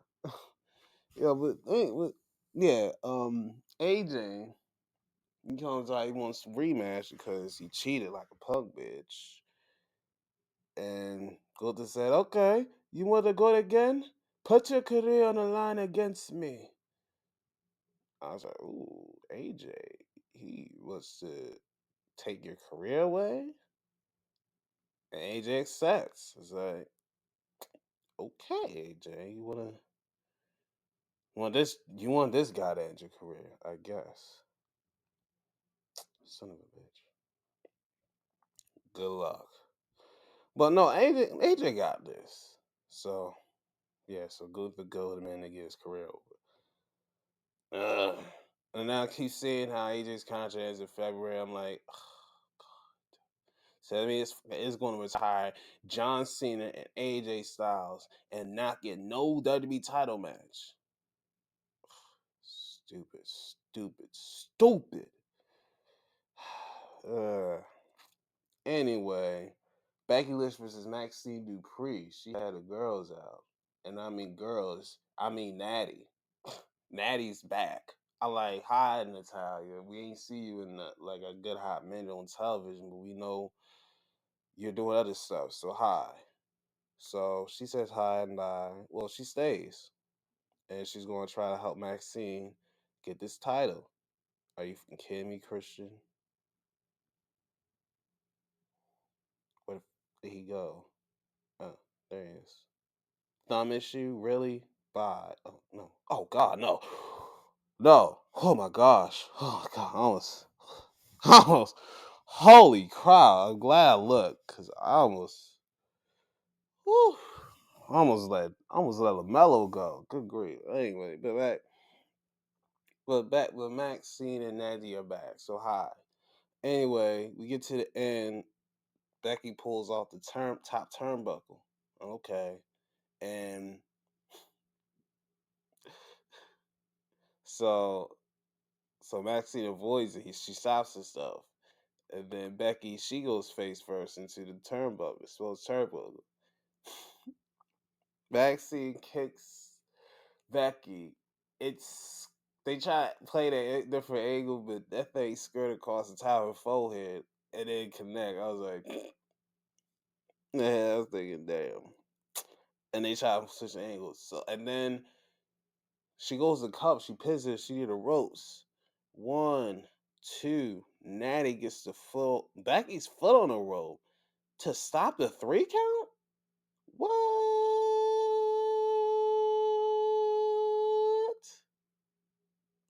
All right. Like what? Why would you? Huh? Why? Natty? Why? Natalia? Why?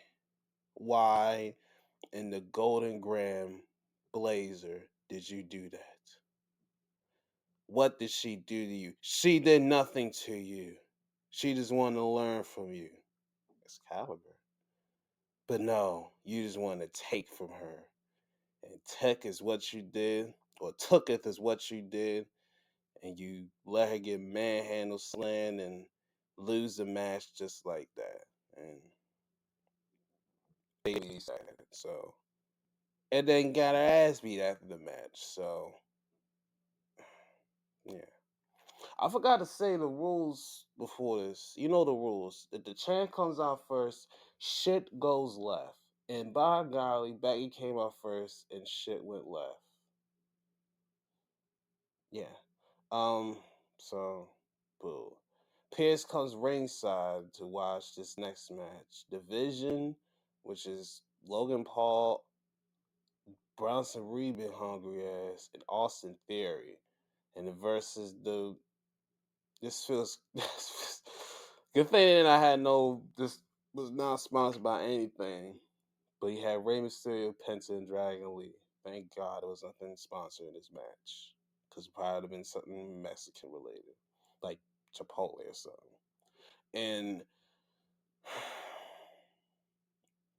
already they turned Austin Theory into the Fall Guy, which I feared that this would have been, but yep, it came true. And Pierce, that's one ball angry man. He goes off the handle quick. He caught Logan Paul cheating to use the brass knuckles by getting to Austin Theory. And he said, "Give me the knuckles." And he puts him on the damn he puts him on the ring still. So he doesn't take him away. He just puts him right there. And then Rey Mysterio sees Pierce and the Heyman still fighting, the ref distracted, and boom, Ray uses them. Penta uses with the Mexican Destroyer, whatever the heck, and got the win for the team. Uh, cool. That was a cool little match. Um, I don't mind the crowd's lift was really getting on Logan's ass this entire match, and I don't mind the UK when they be creative with a chance and they get on the superstars. But once they do the Roman Reigns, the Sami Zayn, the Cody Rhodes, those chants, Tony Storm, then I like shut up. But if you're creative with the chants, I won't roast you for it, and they be creative with the chants. All right, bags coming out. Rhea and Io prepare for their number one contenders, the Judgment Day, Liv and Roxy, and they come out as so. Okay, it's starting to get nicey. It's starting to get nice like a dream one time. But Rhea's talking, she spat out her mouth, and boom! Big boot by Raquel. Yeah, this getting even better. And the Judgment Day just beat down all on the duo, and all three of them standing at the top. Cool. Well, can't go this way, but this is a nice consolation prize. And then Baylor and Lara, they hope they can use their not winning to fuel themselves to win the Rumble. Good luck with that. While the Kabuki Warriors, Asuka is disappointing Kyrie for losing the matches, but Kyrie vows to make it better for Asuka and help her win the Rumble. Kyrie, why don't you try to win a Rumble for once? You can win it. But that Stockholm Sigil was serious, so good luck with that. So finally, people giving a damn about the Rumble for once. Finally, shit. It only took about the Saturday night main event about me over to have that happen, but good. God. Anyway, they're going to Pierce and Braun Breaker going to talk 1-on-1 to see if his suspension can get lifted and he can be able to go for the Rumble that he's supposed to win. It's weird how they do keeps just the second time in the last 2-3 months they've done a suspension angle. Like really, you did it for Drew, now you do it for Braun. Why are you putting your eventual champions through suspension angles? This is a humiliation ritual that they have to do now. You have to get suspended to get a title shot. Shit. If I had known this, I'd have been suspended from jobs years ago. I'd have got a promotion years ago. I wish I had known this logic back then. If I had learned that logic, then godly, I'd probably run to Walmart or something like that. God. Or maybe a fucking Wingstop. I'd have been running Wingstop if I had known this was the strategy to go for. Silly me. I feel preposterously silly. Anyway, main event. Javon versus El Grande Americano. Nah, this match confused the hell out of me because Javon, I think it was looking smooth. Javon, I think looking all right with him. They go to commercial. We get back, and they say Javon can't go. So I gotta go to my. So after this, when I got home by myself, I went to go to my plug, and I said, "Yo, what happened to Javon?" And I'm watching the match, and I watched it again. I was like, "All right, we watched it." I watched it back when I got by myself. The only thing I could think about that could have done was they bumped heads and they bumped shoulders. That's the only thing I could think that could have made anything go weird in his shoulder. He was tugging at his arm, like his arm was hanging. I was like, I hope it ain't nothing crazy, but I just hope he's all right. So I'm gonna say AC joint because that's it. So yeah. So let's see. Hope anything too crazy. Anyway, main event time. CM Punk defending against Finn Balor, and just like we started the night, the chant came out first. So shit must go on left. We'll see. Things are a little different because Finn brought the old music, and he could not get the timing down when the dum dum dum. He put the arms out. I was like, oh man, he was awful. I was hearing that. I was like, damn, he ain't heard that in a minute. I was like, oh man, he ain't heard that in a minute. You supposed to be on it, Finn. Damn. But anyway, it's for the title. It was a cool little match. It was good. It's an outfall of Saint Forward and Braun Breaker with a table, but it damn near did. Good thing, but Finn did get the coup de grace, but Punk cut out it too. But the second GTS, he got it down the second time, and he won the match and retained. Cool. Mutual respect, shook hands. Maybe a Finn Balor face turn might occur. But they kept really focusing on between Finn and CM for the longest, because Finn was just staying there for like a good hot minute, and Punk was just doing this thing, celebrating. I'm like, are you gonna attack him, Finn? His Judgment Day will come out. You got a new hitter. I'm thinking something will happen, but no, nothing happens. And then my friend pointed this out to me. He's like, who the hell is Paul Levesque and Lee Fitting? I was like, Paul Levesque, Triple H. Like, really? That's him? I was like, really? That's Triple H? That's his real name? He's like, yeah. It was Lee Fitting. I was like, I don't know, some producer guy, something. I can't really get his name. And I was like, then he asked me, why does he put his name at the end of the show like it's a TV show? I was like, ego. It's like, ego. That's all I can really say. Because he was like, remember, he was like, you don't know Vince ever doing that. I was like, you're right. Vince never did that shit. We never saw Vince's name. We just saw the logo in the corner and it fade to black and then WWE. So I was like in my head, like, that is true.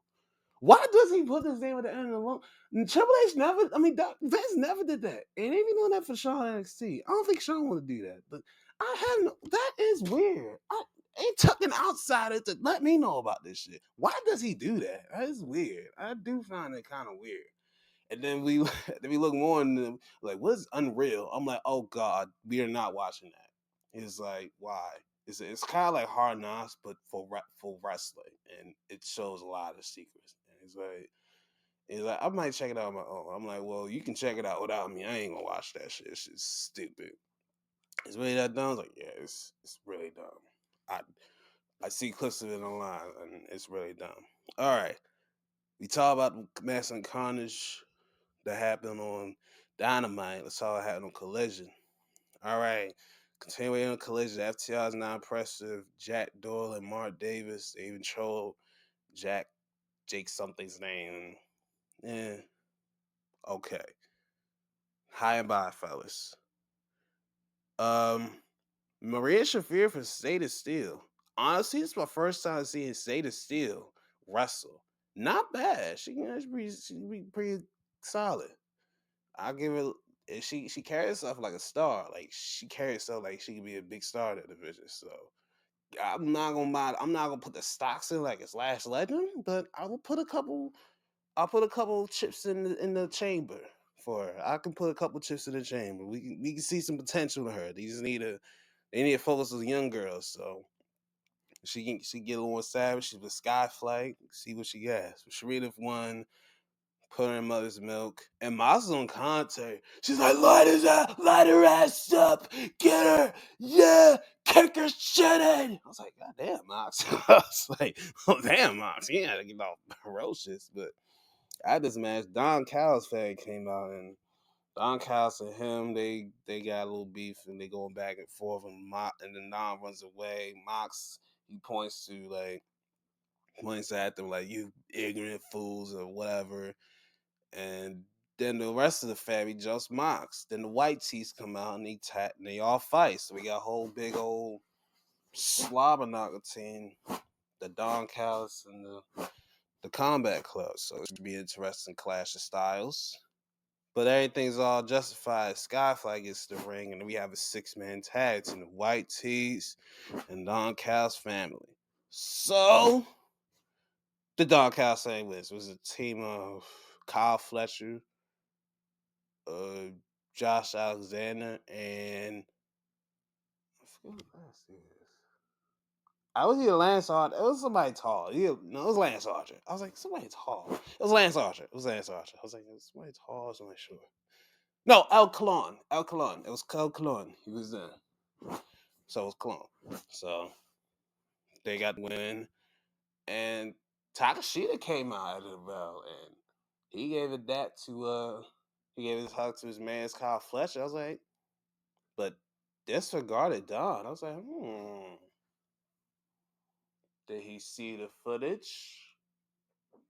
They gotta address more of this more. Like, they gotta address this. Like, they gotta address this because it's been like 3 weeks. We had no follow to this. So Follow up on it. This is a slow, subtle way of doing it, but you need to be out blatant with it. I know it's because of the language barrier, but it needs to be addressed, sirs and madams. Well, sirs and the sirs. All right. Penelope Ford is back in the action. Yeah, and her and Megan Bang are teaming up against Viva Van. We see her a few times, and Danelle Camilla. But I was like, "Ooh, Vanessa Bourne. Okay." I know she's from that area, Arizona. I seen in when I did my research. It was like years back. I see. I was like, "Oh, okay, cool. She's from Arizona." So I was like, "Okay, give us a logo work. Nice." Okay.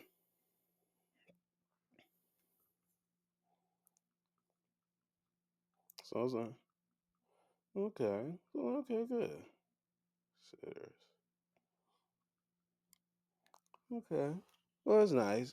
Beta 4 got the win, clear as day. And Tony and Mina came out and they wanted to match with those two slop tarts. And I don't know why Marina came in out of nowhere, but she did. So we'll see.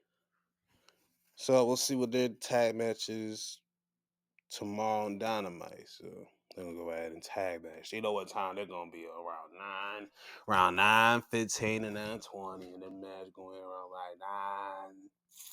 I say about 9:35, 9:38, around that time period, you know. 7 event time with ladies, as I call it. That's time period, you know. If you don't see no vagina there. Uh Swear the interview on Kevin Knight and Kevin Knight's like, whoa, I ain't trying to be no feature of the game. I'm trying to be the president now, the jet now. Like, all right, good. Cool. Jagger Boy versus Anthony Bowens, number one contender for Ricochet's national championship. So cool. Um, it was alright match. Juggle Boy wins that knee to the face, and that's why I felt it was coming, and that's how we do it. So, who? Anyway, yeah, and then we get the main event. Ops defend the trios titles against Hangman and Jet Speed. See they can get some gold around their waist. Jet Speed, that is. And it was well. It was a well match. The 2/3 of the ops, Shabbat and Joe, they had Speedball and Hangman in respective chokes. So Haas had Knight to himself, and he's about to do a spine buster, but Knight counters it and uses the most dangerous move in all of wrestling, the small package, and win the trios titles. Mm. Clap, clap, clap. Mr. Hobbs, you did good service. Looked out. Looked out for your brothers. So what I'm hearing in the street saying that Hobbs is leaving AEW. Told you offer him a good deal. Hobbs like, nah, I need more. It can't be just be mid card and get paid. He wants to be the world champion. I don't think he would push him. I mean, the brother, he's been around since I got back in the AEW. And they haven't pushed him once. And the time I did see him, he was near Mox when he was world champion back in 2020. He was hanging with them, and I think he started hanging with him because I was in the hospital and I was watching on TV. And then I look back the next couple weeks later, he's beefing against Mox. I'm like, how the hell that happened? But he's been doing that and hasn't been nowhere near the world title picture at all. He had the TNT title, which is all right, but he ain't have it that long. He had like a month. And the trio size, as long as size he's ever had. You know? So leave that. You know, they're not gonna push him. They're not gonna push him. Where's it? He doesn't fit the bill of what they look for in a wrestler. Work rate. And Hobbs, he got the strength size. He doesn't have the cardio work rate that the others can provide. So, in the black way. So, Gary Oates is so. I think and I've been seeing like you on WWE. I don't mind. I wouldn't mind him in WWE, but he needs a gimmick. He needs a real gimmick. The Book of Haas was a start of something, but they did not know what to put in that book. So I have an idea. Propose to you. How about be the chef of professional wrestling? I don't think there's ever been a chef in wrestling. There might have been a close couple ones, but I don't think there's been a chef. Be the chef of professional wrestling. And I say this because you have the book. You have to put something in that book. Cookbook. Make it a cookbook. Let me chef it up for you, bros. I'm a chef up in this ring, cook up these opponents, and fry the competition. So these are food puns. And if you want to have personality, make it like this chef I follow on IG, Chef Rush. He's a former chef from the US. Like he was in the military too. He's Chef Rush. Like use him as like a backdrop because he's built like Hobbs. He's big, you know. If he got interest in food and know how to like crack an egg or something and make some noodles, maybe you can work something with that as a chef. The chef of professional wrestling. I'm a chef. And if you had like a school or something, take over a school or have students, you can get on them for burning up the cookbook recipe or something. I don't know. Burn up trying to make a move and cooking it too hard. Something like that. Get creative. Like, be the chef of professional wrestling. That sounds a little bit different. Do something different. You need. I don't know. Do something to stand out. I think that could help him stand out a bit more than just being the big black jack guy. And they already got like 5 of them niggas. They got like 4 or 5 in there, and I'm like, you need to stand out. And I know, and I don't want you to stand out by just having your hair not a dreadlock. So yeah, so I want you to stand out, and that could be a way to stand out. The chef of professional wrestling, or the chef of the WWE, and whatever. So maybe that can work. We'll see. Um, yeah, that's my idea for be a chef. Follow Chef Rush, and then you just gotta get download Tubi. You feel me? Just download Tubi, and it's Chef Kitchen's Nightmares. Or Kitchen's Nightmares. I mean, yeah, it's Kitchen's Nightmares. And he hosts that. And just watch that series. Just watch how he is. Get a little bit of his neighbors. And just do that. Feel me? Tap in, House. Tap in. Go on there Tubi. It's free. You can put it on your phone. You can put it on your tablets, your Kindles, your PlayStation, and our Xbox services. It's free. And on whatever else, and or Androids. So I know it's Androids too. So yeah. So do that. Just look it up. All right, and the last thing we'll talk about is TNA. Now TNA has been put on AMC. Now I don't get AMC, so I had to get some help, and my bands helped me out gravy, cause we got TNA here, and AJ Styles starts the TNA with AMC. So good. And then we get a more WWE, feels like WWE light. I'm not gonna lie.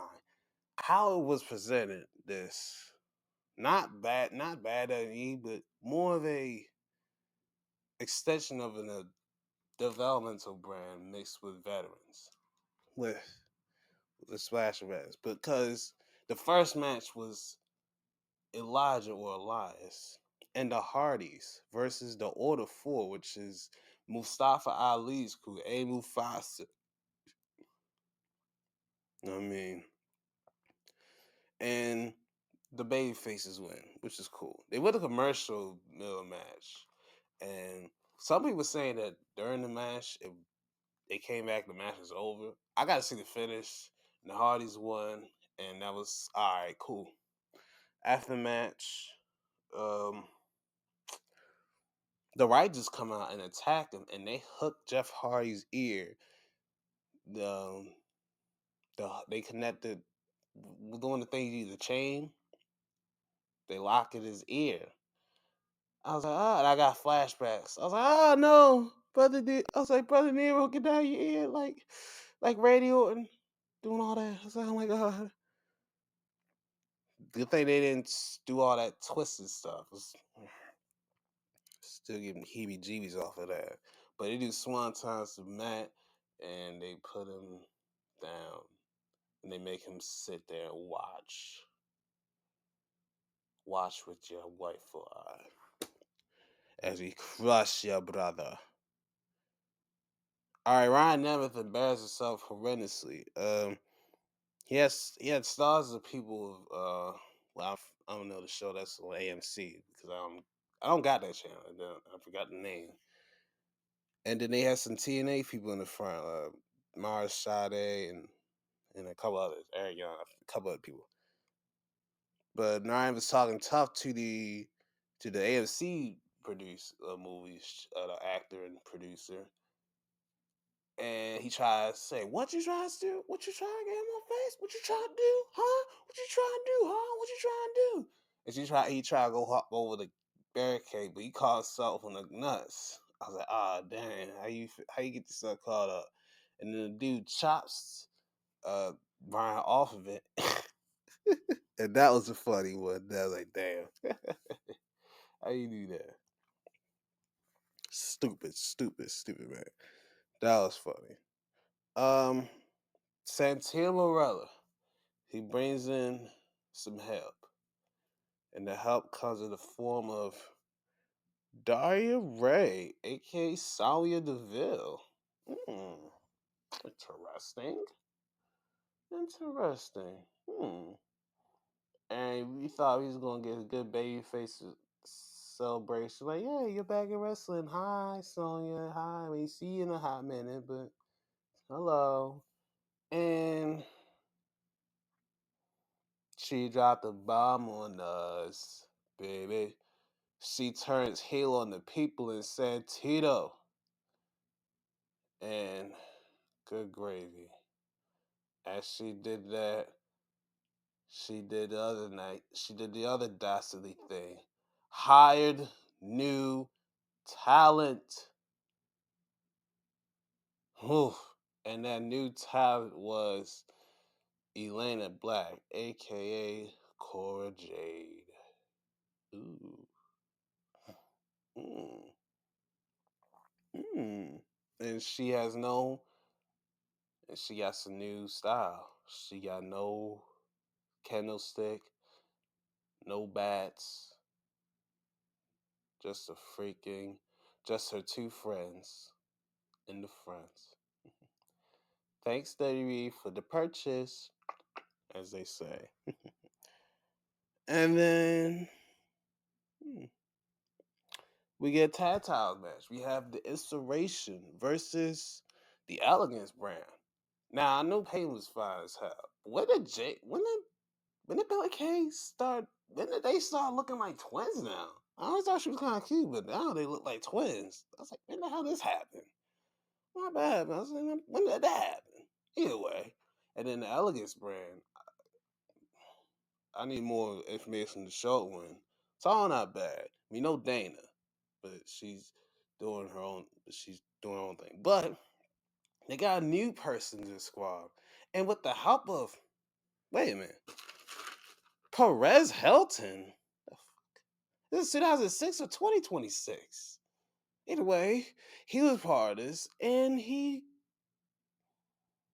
introduced a new Elegance brand guy, Mr. Elegance, which, okay, sure. But he was very useful for the ladies at the end when all out of distractions was going down. Um, he chop blocked one of the inspirationers, and the tall chick was able to pin one of the inspirations to get the tag titles to win. Oh wow. This is a lot at the end. It just was a lot, but at least it got to its purpose. Which I seen was the Alec man try to take over again. So cool. Cool. Let's see what they can do. Now it explains why there's gonna be a TNA three-way no contenders match tonight. Does that make sense? So we'll see how that goes. Lei Ying Lee, aka Xylee. Why can't they show her this fine version of her on NXT? I don't know what they was trying to do with that Tian Shan type shit. I was like, so yeah. But anyway, she's looking for open challenges, open contract. And the contract, Zara accepts us, thanks to helping Sol Ruka to push her for this title match. So cool, good. Get that title match out of here. And she signs it. How the hell Joe Hendry appear on that phone with Cedric? He shouldn't have said his name. I believe in Joe Hendry. All right, in the main event, Frank Kazarian, the TNA champion, versus Mike Santana. Frank Kazarian is a heel and a world champion. It's a funny way if you look at it this year in 2025, 2026. That's funny as hell. But at least he got his moment. Anyway, this is a well match. The end of it was kind of wild because Mike Santana hit his knockout after the Canadian Destroyer, but he came back to life. He still kicked out at 2. But he got it back the second time and won the TNA title again. Santana, his finisher and the championship. So he's still able to get it done. And then I forgot to add, JDC had his last promo versus Eddie Edwards is going to verse against. I didn't mind the promo, but why was JDC hanging on Austin Aries' neck so aggressive to the point where Alicia Edwards was like, okay, get off his neck. I was kind of worried when too, like, you gonna choke him out? Are you gonna choke him out? Is he gonna live? Sheesh. Yeah, it was a lot. Yeah, that's it. That's all. We'll probably throw TNA more in these discussions. We'll see. I'm gonna check out Genesis. I still ain't get a chance to check it out. I haven't been able to do that. Try get more busy, get more active, and check it out everywhere else. See what out. But be well, stay safe, survive, advance, and I'll see you around this next news.